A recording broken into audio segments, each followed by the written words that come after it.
বিজ্ঞান দিয়েছে বেগ, কেড়ে নিয়েছে আবেগ। শুধু আবেগের বসে আধুনিক বিজ্ঞানের উন্নতিকে ছেড়ে অভিশাপের কাতারে পাঠাতে চাইলে তা আসলেই অভিশাপ হয়ে ওঠে। সামান্য বিচারক মন্ডলী এবং সুধীবৃন্দ, আসসালামু আলাইকুম। বিতর্ক চলছে এবং এ পর্যায়ে আমার বক্তব্য প্রদানের সুযোগ দেওয়ার জন্য ধন্যবাদ। আমার দলের দ্বিতীয় বক্তার বক্তব্যে উঠে এসেছে ঠান্ডা গরম, ভালো মন্দ, আশীর্বাদ অভিশাপ, পাশাপাশি শব্দ। আমি একই সুরে বলতে চাই, আধুনিক বিজ্ঞানের আশীর্বাদের পাশাপাশি কিছু নেতিবাচক দিকও থাকবে, কিন্তু সেগুলোকে অভিশাপ বললে ভুল হবে। আমাদের প্রথম ও দ্বিতীয় বক্তার সাথে যোগ করে আরো বলতে চাই, বিজ্ঞানের উন্নয়নের সাথে সাথে আমাদের অর্থনীতিতে অভূতপূর্ব উন্নতি হয়েছে। কিছু বছর আগেও ছবি তুলতে বা ভিডিও রেকর্ডিং করাতে আমাদেরকে স্টুডিওতে যেতে হতো। এখন চাকরি বা ব্যবসার উপর নির্ভর না করেই শুধুমাত্র ভিডিও বানিয়েই মানুষ অর্থ উপার্জন করতে পারছে।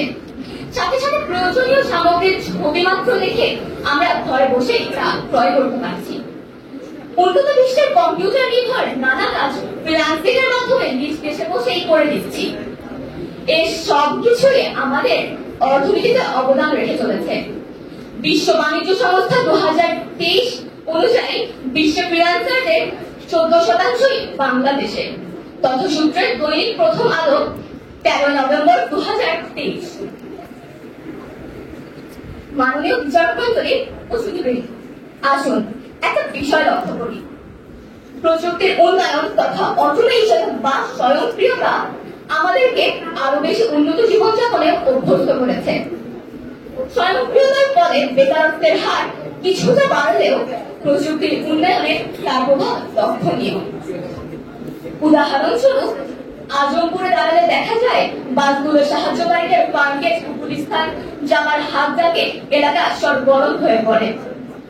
পাশাপাশি মেট্রো স্টেশনে মেট্রোর স্বয়ংক্রিয় দরজা খোলা ও লাগানো কিংবা বাতাসে ভেসে বেড়ানো অ্যানাউন্সমেন্ট আমাদেরকে আরো আধুনিক, বেগবান ও সময়োপযোগী করে তুলছে। এই সময়োপযোগিতাই হলো আধুনিক বিজ্ঞানের উন্নতি। তখন কিন্তু আমাদের ঠিকই মনে হয় বিজ্ঞান আমাদের জন্য বিরাট আশীর্বাদ। অথচ মেট্রো রেলের উদ্ভাবন আজ থেকে 129 বছর আগে 1896 সালে আমাদের দেশে নতুন হলেও আসলে কিন্তু তা বিজ্ঞানের পুরাতন আবিষ্কার। বিজ্ঞান আমাদের জন্য আশীর্বাদ না অভিশাপ তা নির্ভর করবে তা আমরা কিভাবে ব্যবহার করছি সেটির উপর। আধুনিক বিজ্ঞান আশীর্বাদ বলেই আমরা পৃথিবীকে হাতের মুঠোয় দেখতে পাচ্ছি, তাই না? বিচারক মন্ডলী, জাতীয় কবি কাজী নজরুল ইসলামের সংকল্প কবিতায় উঠে এসেছে, থাকবো না তো বদ্ধ ঘরে, দেখবো এবার জগৎটাকে। বদ্ধ ঘরে বসে না থেকে বিশ্বজগৎ দেখবার আকাঙ্ক্ষাতে বাস্তবে রূপ দিতে চাইলে তা অবশ্যই বিজ্ঞানের উপর নির্ভর করতে হবে। কিন্তু বিচারক মন্ডলী, আমরা তো আর পারিয়ে বিশ্বজগৎ দেখবো না, যার মাধ্যমে আমরা পৃথিবীর এক প্রান্ত থেকে অপর প্রান্তে যেতে পারি, তাও বিজ্ঞানের এক বিস্ময়কর উদ্ভাবন। আমার বিপক্ষ বন্ধুরা মনে হয় আধুনিক বিজ্ঞানের আশীর্বাদের নিচে থাকবে, কিন্তু রাজুর কথা উঠেছে, সে আত্মহত্যার পথ বেছে নিয়েছে। যদি তার উপযুক্ত পারিবারিক শিক্ষা থাকতো তাহলে সে আত্মহত্যার পথটি বেছে নিত না। বিজ্ঞান একটি তথ্য ও প্রযুক্তি নির্ভর। বিজ্ঞ বিচারক মন্ডলী, আমরা সবাই জানি 16 থেকে 17 শতাব্দীতে আধুনিক বিজ্ঞানের উত্থান, আর আজ আমরা বসবাস করছি 21 শতাব্দীতে। এই আধুনিক বিজ্ঞান যদি অভিশাপই হতো তাহলে 21 শতাব্দীতে দাঁড়িয়ে এর এত উৎকর্ষতা প্রকাশ পেত না। তাই বিপক্ষ বন্ধুদের বলছি, আধুনিক বিজ্ঞানের কিছুটা নেতিবাচক দিক থাকলেও এটা আমাদের জন্য নিশ্চয়ই আশীর্বাদ স্বরূপ, অভিশাপ নয়। তা স্বীকার করে এর সফলতা উপভোগ করি।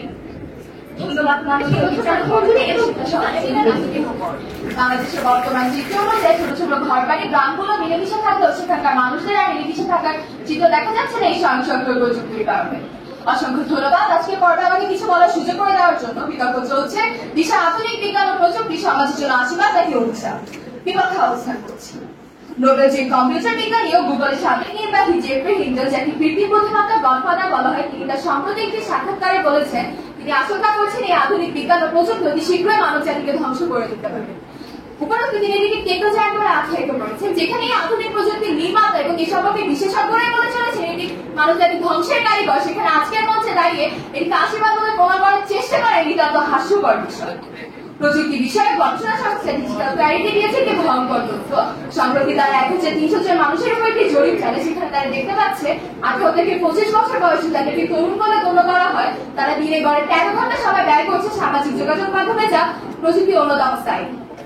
যে তরুণরা পারত সমাজকে এগিয়ে নিয়ে যেতে, একটি সুন্দর স্বচ্ছ সমাজ গঠন করতে পারত, সেই তরুণরা বিপদগামী হয়ে পড়ছে সামাজিক যোগাযোগ মাধ্যমের ছোটে।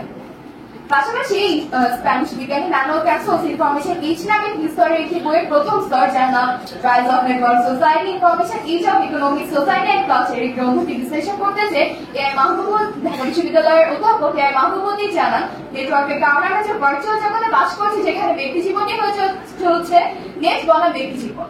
সেখানে হয়তো আমরা 2000 মাইল দূরে অবস্থানরত কোনো বন্ধুর সাথে ঠিকই ইনবক্সে মেতে উঠছি, কিন্তু আমার পাশে ঘরে অবস্থানরত আমার পিতা মাতা কিংবা আমার ভাই বোনের সাথে কথা বলার সময়টুকু আমার নেই। অর্থাৎ তিনি বোঝাতে চেয়েছেন এই প্রযুক্তির কারণে যে সকল যোগাযোগ স্থাপন হচ্ছে তার মধ্যে বেশিরভাগ অপ্রয়োজনীয় এবং এটি সমাজের জন্য নানাবিধ বিশৃঙ্খলা সৃষ্টি করতে পারে। ইংলিশে একটি প্রবাদ রয়েছে, idol brain is Devil's workshop, যার অর্থ অলস মস্তিষ্ক শয়তানের আচারখানা। আন্তর্জাতিক শ্রম সংস্থা আইএলও এর তথ্য মতে 2025 সালে বাংলাদেশের বেকারের সংখ্যা 25 লক্ষ, যা 2019 সালে ছিল 22 লক্ষ। প্রতি বছর কর্মবাজারে প্রবেশ করছে 27 লক্ষ, যার মধ্যে চাকরি পাচ্ছে মাত্র 1,89,000, যা মোটের তুলনায় 7%। কিন্তু আমার বিপক্ষ দলের বন্ধু কিভাবে বলে গেলেন এটি মাত্র একটি ক্ষুদ্র সংখ্যা, সেটি কোনোভাবে আমার বোধগম্য হচ্ছে না। তাদের ইউনিয়ন পরিষদে ই স্বাস্থ্য সেবা চালু করা হচ্ছে, কিন্তু প্রতিদিন সেই স্বাস্থ্য সেবা কেন্দ্রে যে পরিমাণ ভিড় লক্ষ্য করা যায় তার থেকে বেশি ভিড় লক্ষ্য করা যায় সিনেপ্লেক্স কিংবা ব্লকবাস্টারের টিকিট কাউন্টারে।